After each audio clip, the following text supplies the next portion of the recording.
Hello and welcome to another behind the scenes here at Rare. I'm joined by Andrew Preston, Senior Designer, and Software Engineer Sarah Noonan, who are going to take us through AI in Sea of Thieves, and specifically skeletons.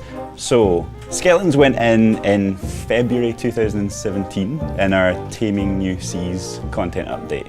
Why did we choose to put them in at that point? Well, I guess the skellies were at a point where, on a design level, they offered like a gameplay threat to the player, and that was something we hadn't got in Sea of Thieves at that point.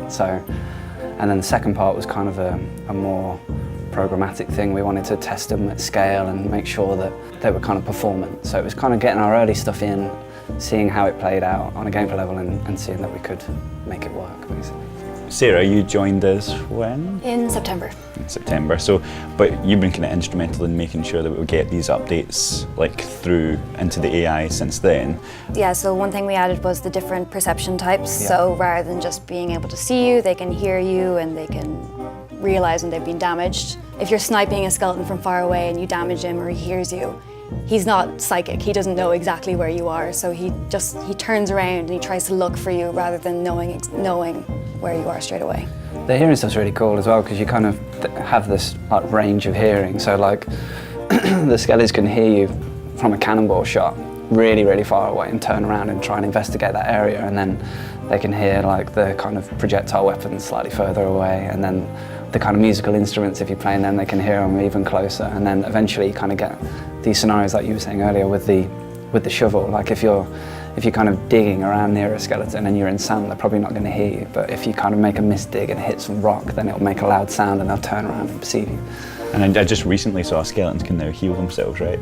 Yeah, so they're not just dumb and have a gun and just fire at you straight away. They can react to the player, so if they're damaged so much and they can run away from you, or they can bring out their banana and eat it just like the player can. And that's something we're continuing to improve right, like through the animation system and stuff as well. Yeah, definitely. Yeah, we've looked a lot at the kind of hit reactions and stuff. So before, kind of when you hit a skeleton, they just did a very small flinch, whereas recently we've been putting in a system where you have kind of a directional damage system. So if I'm kind of hitting a skeleton with the cutlass and kind of hit them left, right, left, then they kind of physically like turn left, right, left as they're kind of getting hit, which looks like really, really cool and really empowering for the player as well. And it's like we wanted to obviously try and take as much of the mechanics that a player had and give them to a skeleton, right? And that kind of brought us on to like wielding like swords. Yeah, definitely, because isn't that the whole story of Sea of Thieves? These used to be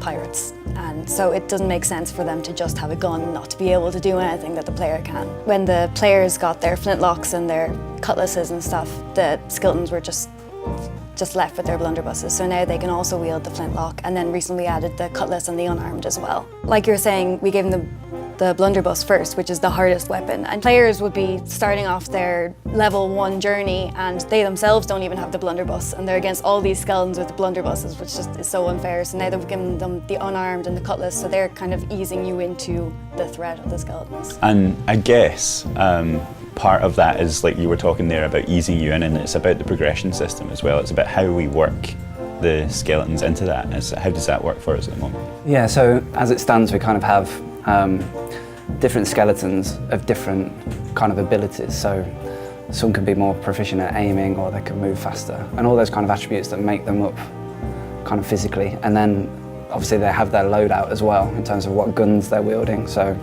unarmed are kind of in the early game, and then as you kind of progress through the game, they start wielding more and bigger weapons.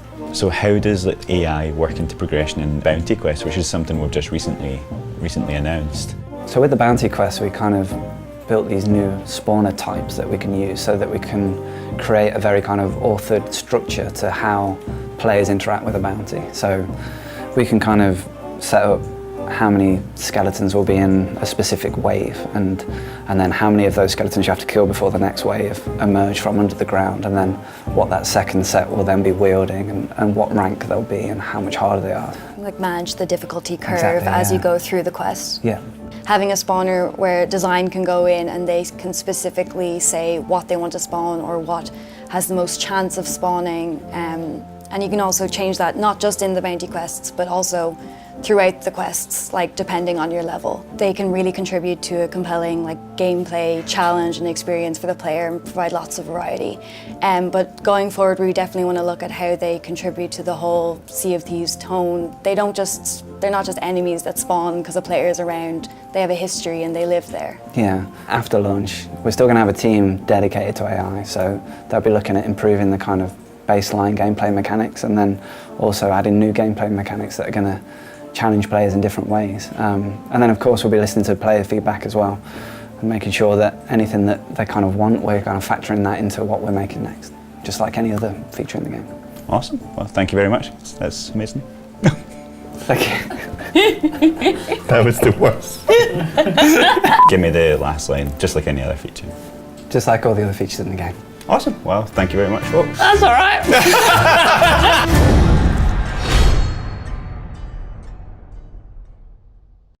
Pre-order now to receive the Black Dog Pack and access to the Sea of Thieves closed beta.